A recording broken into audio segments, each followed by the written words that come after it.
So this is the waterway where they are keep storing, and then in case of overflood the water will go all the way to here towards the Manuel river direction. I believe so. This is the all the way river, and this is the dam area.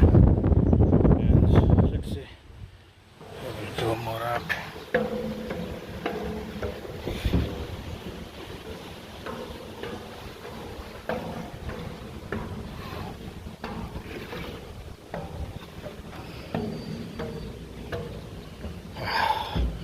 Okay, so it's locked there, but the view entirely I'm on this deck.